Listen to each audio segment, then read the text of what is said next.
नमस्कार, बहुत स्वागत है आपका सेहतनामा में। आपके साथ मैं हूं शुभम सिंह। बदलती जीवन शैली और भागम भाग लाइफस्टाइल में खुद को स्वस्थ रखना आदमी के लिए सबसे बड़ी चुनौती बन गया है। आज हम बात करेंगे एक ऐसी बीमारी की जिसके बारे में सुनते ही लोगों के होश उड़ जाते हैं, लोग निराशा से भर जाते हैं, लेकिन डरने की कोई बात नहीं है। अब कैंसर की बीमारी का इलाज आसान हो गया है और आसानी से संभव भी है। जी हाँ, आज हम सेहतनामा में कैंसर और उसके बचाव के बारे में जानेंगे, बातचीत करेंगे। खास करके फेफड़े के कैंसर पर आज हमारा फोकस रहेगा और उसी पर आज हम मंथन करेंगे। तो आज हमारे साथ जुड़ रहे हैं Shelby multi speciality hospital Indore के cancer specialist doctor SP Shrivastava ji. Sir, स्वागत करता हूं आपका न्यूज़ 24 मध्य प्रदेश छत्तीसगढ़ पर। और आज हम कैंसर के विषय में बात करेंगे। कैंसर से कैसे निजात मिल सकती है, क्या कुछ सावधानियां हमें बरतनी होंगी, डॉक्टर SP श्रीवास्तव हमसे चर्चा करेंगे और मैं हमारे सवालों के जवाब भी देंगे। सर, स्वागत करता हूं आपका एक बार फिर न्यूज़ 24 मध्य प्रदेश छत्तीसगढ़ में। तो आज हम कैंसर को लेकर बातचीत करेंगे। जी सर, पहला सवाल मेरा आपसे यही है कैंसर को लेकर कि आखिर फेफड़ों का कैंसर क्या है और लोगों में इसके प्रति इतना डर क्यों है? क्या वाकई में डरने की आवश्यकता है? जी शुभम जी, सबसे पहले तो मैं अपने दर्शकों को ये बताना चाहूँगा कि मैं अपने बारे में डॉक्टर SP श्रीवास्तव हूँ, senior cancer specialist Shelby hospital में solid cancer and haemato oncology देखता हूँ। और आज हम जिस विषय पे बात कर रहे हैं, जैसा कि शुभम जी ने बताया, लंग कैंसर या फेफड़ों का कैंसर। तो सबसे पहले हम ये समझते हैं कि कैंसर क्या है। कैंसर हमारे शरीर में कोशिकाओं की अनियंत्रित वृद्धि को ही हम कैंसर कहते हैं। नॉर्मली हमारी शरीर में जितनी भी कोशिकाएं हैं उनकी ग्रोथ या उनका बढ़ना एक कंट्रोल होता है, लेकिन जब ये अनकंट्रोल या अनियंत्रित हो जाए तो वो कैंसर में परिवर्तित हो जाता है। ऐसा ही फेफड़ों में अगर कोशिकाएं बढ़ने लगती हैं जिनकी गति अनियंत्रित है, जिनका बॉडी का कोई कंट्रोल नहीं है जिनके ऊपर, तो वो कैंसर का रूप धारण कर लेता है। अब फेफड़ों के कैंसर के बारे में क्यों बात करना ज़रूरी है, बहुत बड़ा सवाल है। इसका जवाब हम ग्लोबोकॉन 2020 जो कि विश्व में कैंसर के केसेस की गणना करते हैं, उसका डेटा अगर हम देखें तो हर साल पूरे विश्व में 70 से 80 हज़ार मरीज कैंसर के, फेफड़ों के कैंसर के मिलते हैं और उसमें से 90% लोगों की जान चली जाती है इलाज करते हुए या इलाज करने के बाद या बीमारी के बढ़ने से। तो इसलिए फेफड़ों के कैंसर के बारे में बात करना बहुत ज़रूरी है, जागरूकता पैदा करना बहुत ज़रूरी है। बिल्कुल, फेफड़ों के कैंसर के बारे में बताया कि आखिर क्यों ज़रूरी है इसका इलाज, कैसे लोग जागरूक हो, ये भी आप बताएंगे। सबसे बड़ा सवाल आपसे ये कि आखिर कैंसर के जोखिम कारक क्या है, क्या कुछ वजह है जिसके चलते कैंसर फैलता है फेफड़ों में और लगातार खतरा बढ़ते जाता है?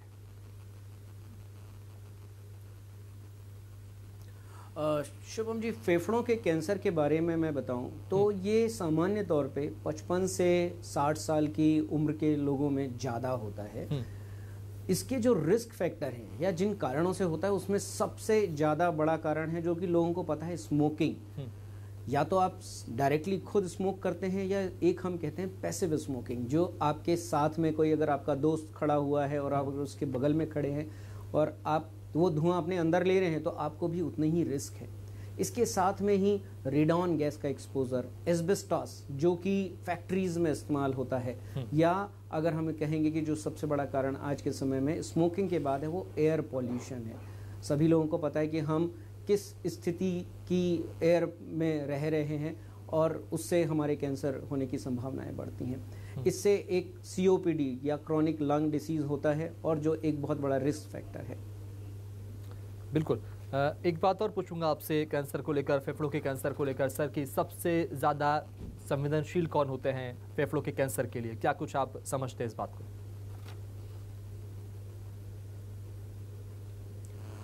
जैसा मैंने अभी बताया कि अगर हम एक एज ग्रुप के बारे में सोचें तो 55 से लेके 60 साल 65 साल, ये जो एज ग्रुप है ये सबसे ज़्यादा सेंसिटिव होता है या इनमें लंग कैंसर होने की संभावनाएं ज़्यादा होती हैं। ये एक फैक्ट है, बट आज के समय में ये कहना बहुत मुश्किल है कि किस पर्टिकुलर एज ग्रुप में कैंसर नहीं हो सकता। तो ये किसी भी एज ग्रुप में हो सकता है।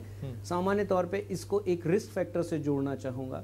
जो लोग सिगरेट स्मोकिंग करते हैं, अगर वो 30 पैक पर ईयर, मतलब एक साल में 30 पैकेट ऑफ सिगरेट से ज़्यादा पीते हैं, तो उनकी कैंसर होने की संभावनाएं 20% बढ़ जाती हैं।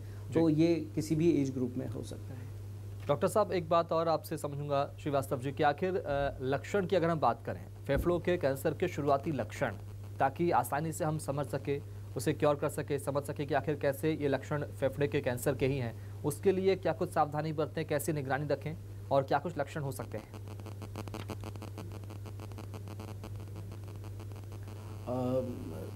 फेफड़ों के कैंसर के जो लक्षण हैं सामान्य तौर पे वो सामान्य सर्दी खांसी जैसे लक्षण होते हैं। अगर हम कहें तो सांस लेने में दिक्कत होना, खांसी आना, छाती में दर्द होना, खांसी में कभी कभी खून आना या आवाज में परिवर्तन होना।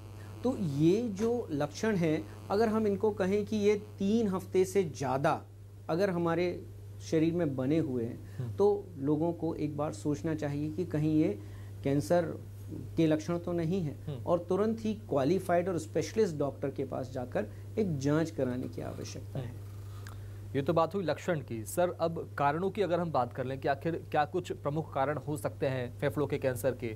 एक बड़ा सवाल धूम्रपान को लेकर भी होता है। अमूमन सबको जानकारी होती है कि आखिर धूम्रपान करने से कैंसर होता है। क्या धूम्रपान ना करने वाले लोगों को भी कैंसर होने की संभावना होती है?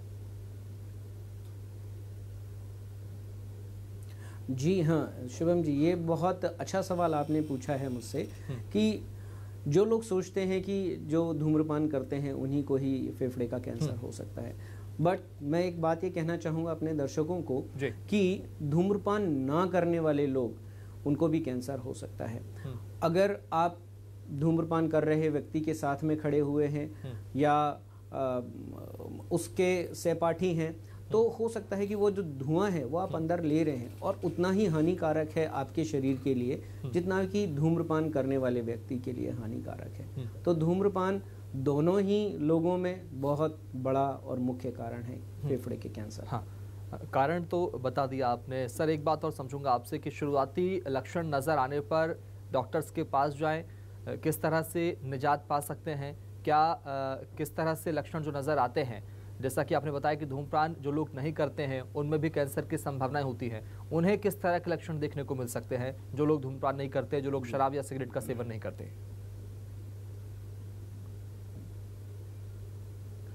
देखिए, सामान्य तौर पे अगर हम लक्षणों के बारे में, जैसा मैंने आपको बताया कि सांस लेने में दिक्कत होना, खांसी आना, छाती में दर्द होना या कभी कभी खून आना, ये जो धूम्रपान करते हैं या शराब पीते हैं उनमें भी यही लक्षण होते हैं और जो नहीं करते हैं उनमें भी लक्षण होते हैं। अब रही बात ये कि हम जिनमें लक्षण नहीं है या जो सामान्य व्यक्ति हैं उनमें हम कैसे पता कर सकते हैं।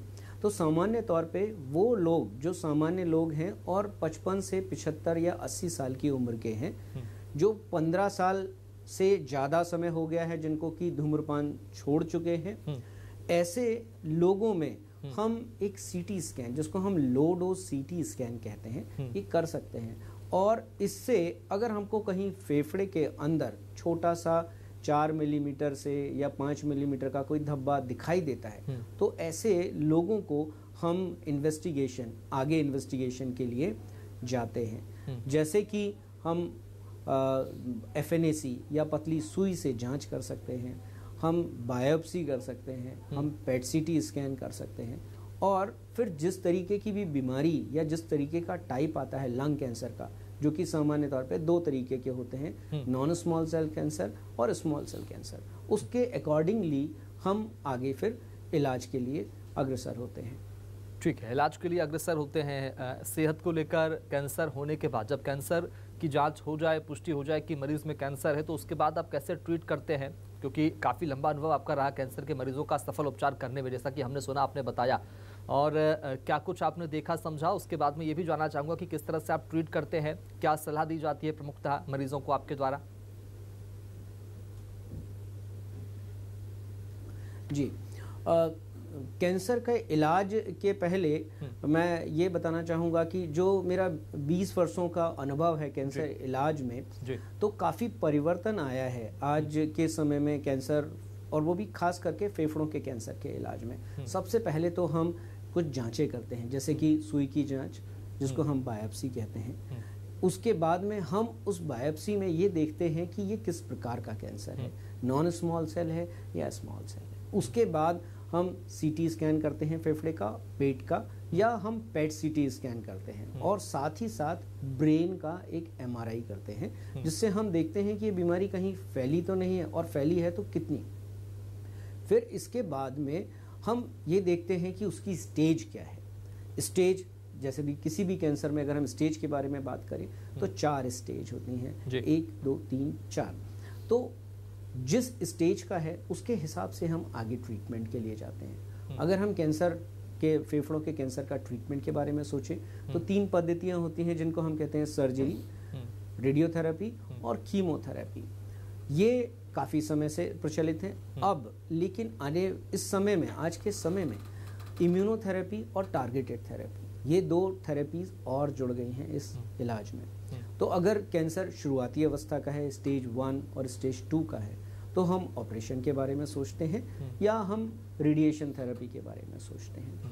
लेकिन अगर स्टेज 3 का है तो हम ऑपरेशन और रेडिएशन थेरेपी और कीमोथेरेपी इन सब को इकट्ठा मिलाकर ट्रीटमेंट करते हैं। लेकिन अगर स्टेज 4 का कैंसर है, जो कि फेफड़े के अलावा शरीर के बाकी हिस्सों में भी फैला हुआ है, तो सबसे पहले हम जो बायोप्सी करते हैं या जो टुकड़ा निकालते हैं, उसकी हम एक मॉलिक्यूलर स्टडी करते हैं, जिसमें कि हम देखते हैं कि उसमें किस प्रकार के रिसेप्टर हैं। जैसा मैंने आपको बताया कि समय के साथ बहुत बदलाव हुआ है।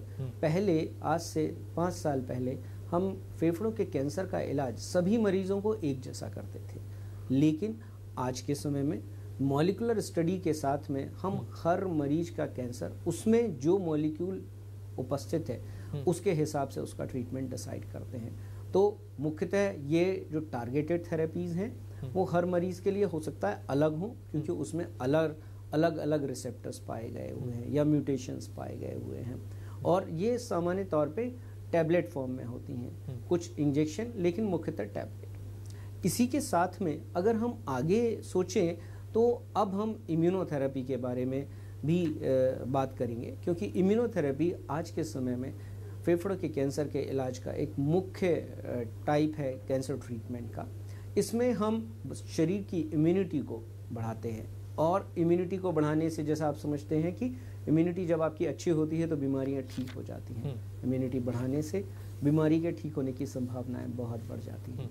तो ये कुछ surgery, chemotherapy, radiation therapy, target therapy और इम्यूनोथेरेपी, ये इस कैंसर, फेफड़े के कैंसर के ट्रीटमेंट हैं, जिससे कि आज के समय में हम 4थी स्टेज के मरीज में भी ये कह सकते हैं कि आप 4 से 5 साल तक जिंदा रह सकते हैं और अपनी सामान्य लाइफ के साथ। ये सबसे बड़ा इसका एक बेनिफिट है और फायदा है मरीजों के लिए। जी, एसपी श्रीवास्तव जी, बहुत अच्छे से आपने समझाया कि आखिर क्या कुछ स्टेजेस होती है कैंसर की। मैं एक और आपसे सवाल पूछूंगा कि आखिर कौन सी स्टेजेस तक आप कैंसर के इलाज को, कैंसर के सफल इलाज को चुनौतीपूर्ण मानते हैं?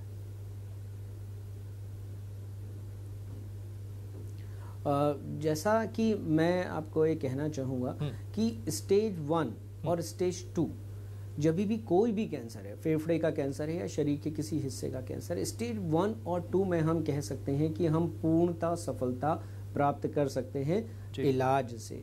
अब वो इलाज सर्जरी, कीमोथेरेपी और रेडिएशन थेरेपी, इन तीनों का मिला जुला स्वरूप होता है। तो लोगों को ज़रूरी है कि जागरूकता लेके आएँ। अगर उनको कोई ऐसी समस्या है तो स्पेशलिस्ट डॉक्टर से जाके मिलें और अपनी समस्या के बारे में बताएं।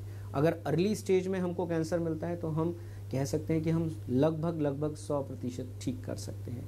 लेकिन अगर स्टेज 3 और स्टेज 4 में है तो हम वहाँ पे ये कह सकते हैं कि ठीक होने की संभावनाएं काफ़ी कम हो जाती हैं। लेकिन अगर हम स्टेज 3 की बात करें तो हम करीब 50 to 60% हम कह सकते हैं कि ठीक हो सकते हैं। वहीं स्टेज 4 में ये आंकड़ा 10 से 15% की तरफ चला जाता है।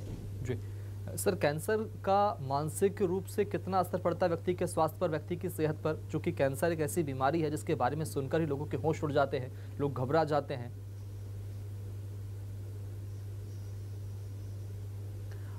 ये एक बहुत ही अच्छा सवाल है शुभम जी, कि जब भी हम कैंसर का कोई मरीज़ हमारे पास देखते हैं तो सामान्य तौर के उसके घर वाले बोलते हैं कि मरीज़ को नहीं बताना है कि मरीज़ क्या सोचेगा, वो सह पाएगा इस संकट को या नहीं।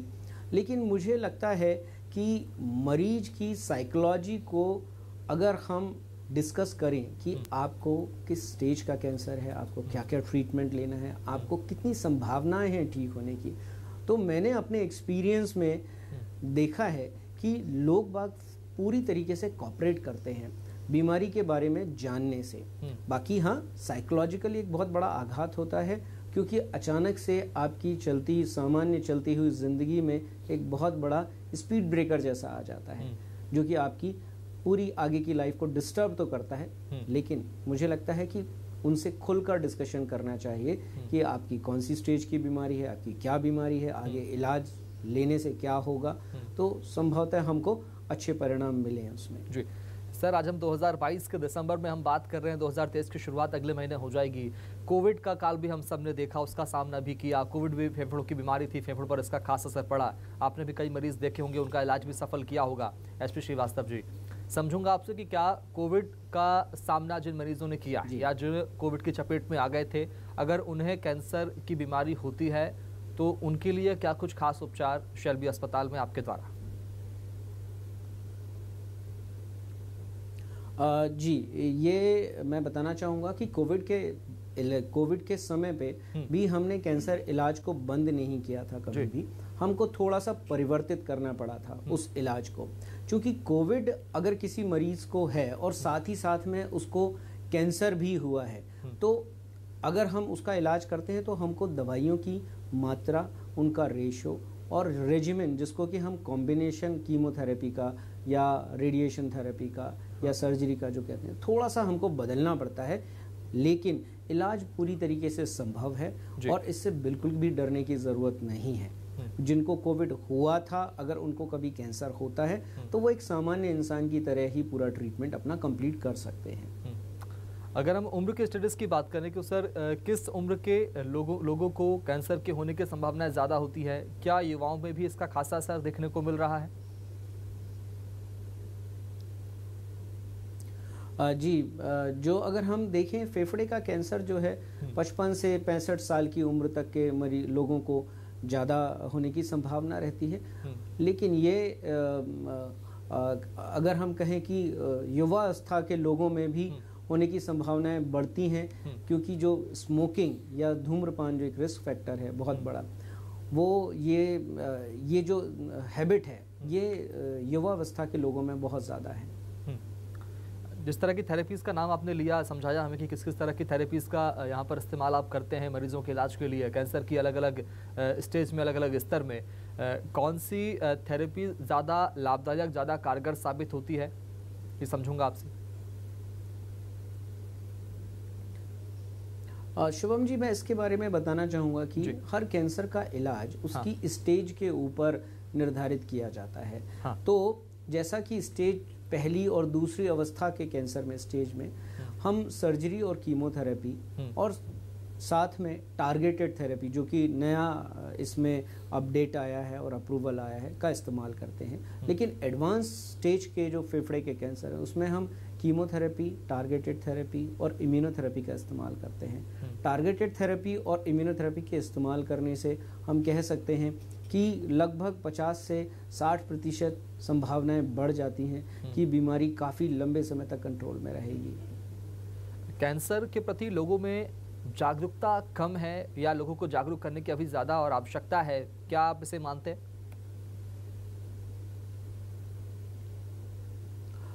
इसके विषय में अगर मैं कहूँ, मैं हमारे देश के बारे में बात करता हूँ, तो हमारे देश में जागरूकता भी कम है और लोग जागरूक होना भी नहीं चाहते हैं। कैंसर को एक भयावह बीमारी मान के उसके बारे में लोग बात नहीं करते हैं। अगर किसी को हो जाए तो उससे दूर रहते हैं, उसको ऐसा समझते हैं कि ये छुआछूत की बीमारी है। तो सबसे बड़ी बात है कि ये छुआछूत की बीमारी नहीं है और ये किसी को भी हो सकती है।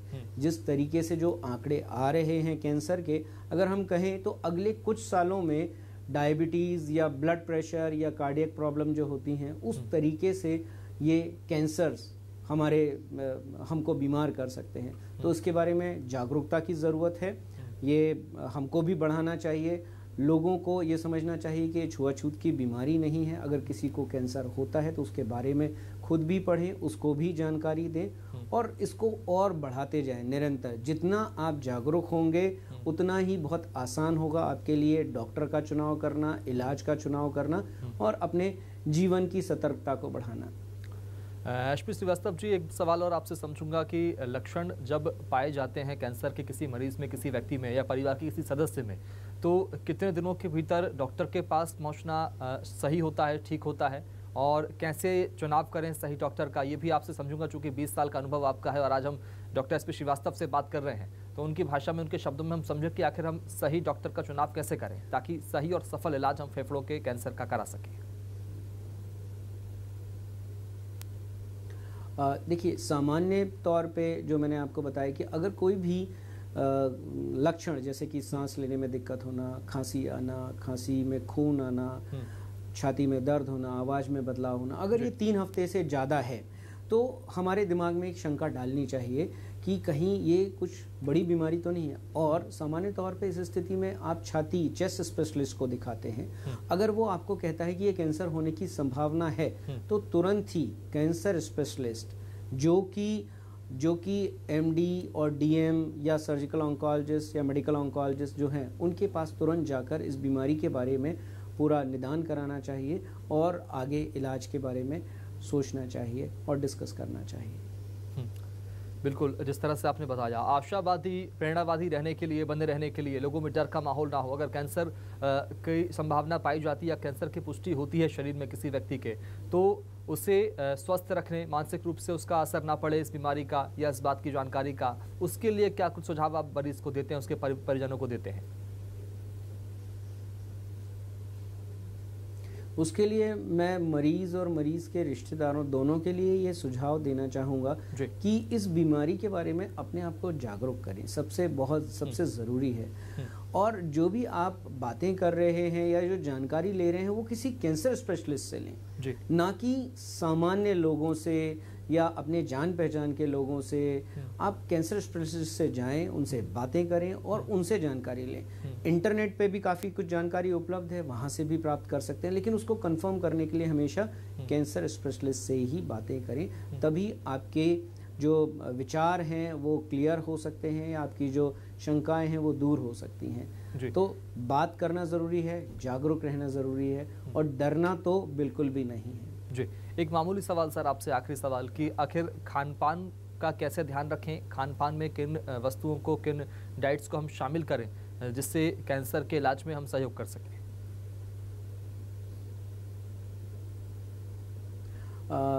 देखिए, सबसे पहला तो ये है कि अगर आपको कैंसर हो जाता है तो खाने पीने में हम अपनी तरफ से कुछ भी प्रतिबंध नहीं सजेस्ट करते हैं।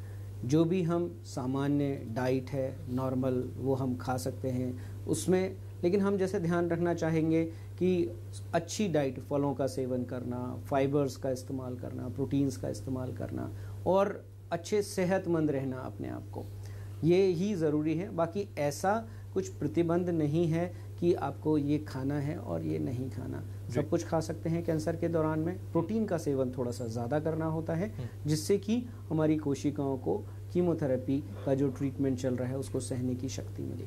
जी, ठीक है, बहुत शुक्रिया डॉक्टर एचपी श्रीवास्तव जी जुड़ने के लिए, बातचीत करने के लिए। तो उम्मीद करते हैं कि न्यूज़ 24 मध्य प्रदेश, छत्तीसगढ़ के दर्शकों को कैंसर के विषय में पर्याप्त जानकारी मिल गई होगी और किस तरह से कैंसर से निजात पा सकते हैं, किस तरह से इलाज करा सकते हैं, इन तमाम सवालों का उत्तर भी हमारे इस खास शो सेहतनामा में आपको मिल गया होगा। इसी के साथ फिलहाल इतना ही, नमस्कार।